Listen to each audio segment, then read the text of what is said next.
I have or had invasive lobular cancer. Prostate cancer. Undifferentiated pleomorphic spindle cell sarcoma. I had no idea what that was. The surgeon who did my first surgery had called me and he was giving me this news. It took a long time for it to be diagnosed. And I remember asking him, well, what does all of this mean? And he said, you have cancer.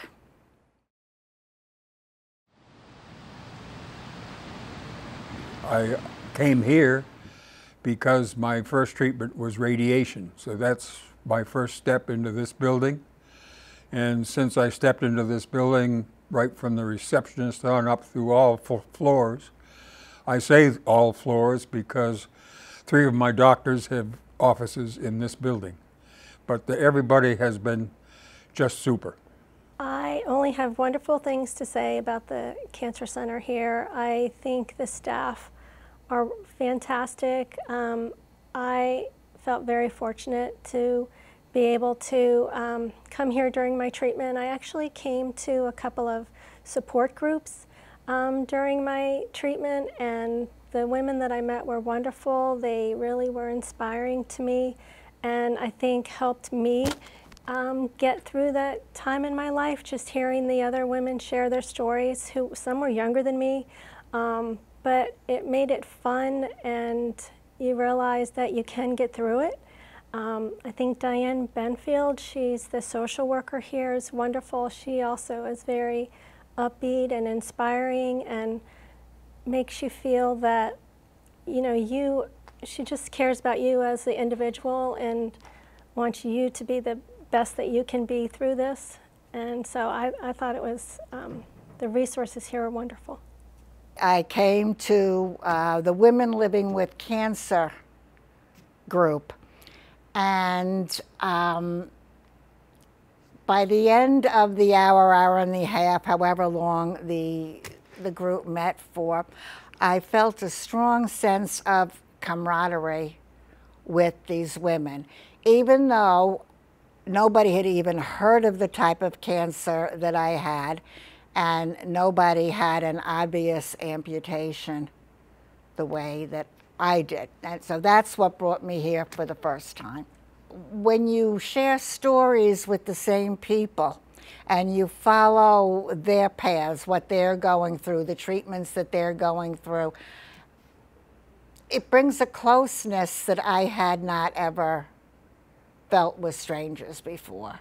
In the groups here, we always introduced ourselves and told a little bit of our story because there was always somebody new, so I was able to say things that I didn't feel comfortable saying outside of the Cancer Center.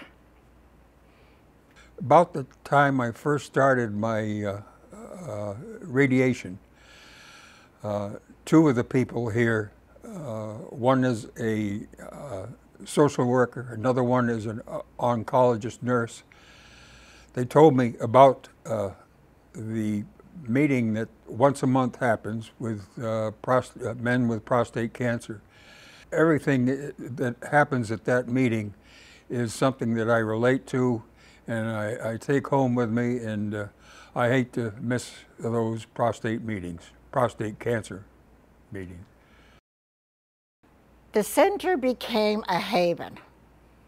It gave me a place that I could open up and talk about feelings, which is something I don't typically do. And I did have a really strong emotional release after one of the art therapy classes here. I had gone to one of the classes because somebody had canceled, and I was in town and I figured, what the heck, I might as well just give it a try. And when I walked in, I could tell that this group of people had been doing art together because they were often little groups, you know, chatting. And when I walked in, I felt like everybody was staring at me like, who am I? What's the deal with her arm? What is she doing here? This was what I felt. I'm not saying that's what anybody really was thinking. But after discussing a little bit about the cancer and how I lost my arm, then it was done. We were laughing. We were talking about how horrible artists we were, and yet at the end we all felt such a great sense of accomplishment. Losing my arm, in addition to having cancer, I had to start to become dependent on people in ways that I never did before. And that's very, very difficult for somebody who has, you know, raised 3 children by themselves, worked 2, 3 jobs, whatever I needed to be having to have somebody come over and do this for me. So as they were leaving, one of the ladies asked me, did I sign up for whatever the next class was? I don't even remember. And I went to sign up, and whoever was at the desk said to me, I don't think you could do that because I only had one hand. And my brand new artist friends had said to me, yes, you can do it. And if you can't, we'll help you. Wow. I went down, I sat in my car, and I couldn't even name what was going through me at the time. And as it turned out, a few minutes later, I said, I'm happy. I'm happy. I don't know the last time I was happy.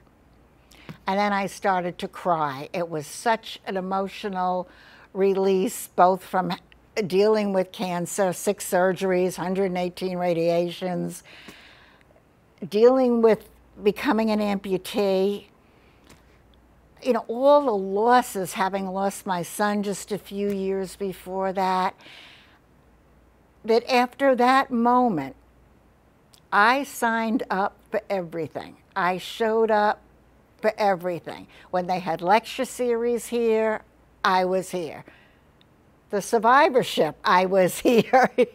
Every single thing that was offered to me, I came because I started to realize the more I show up, the better I'm feeling. And the better other people around me are feeling from having done the same thing. All right, are you ready?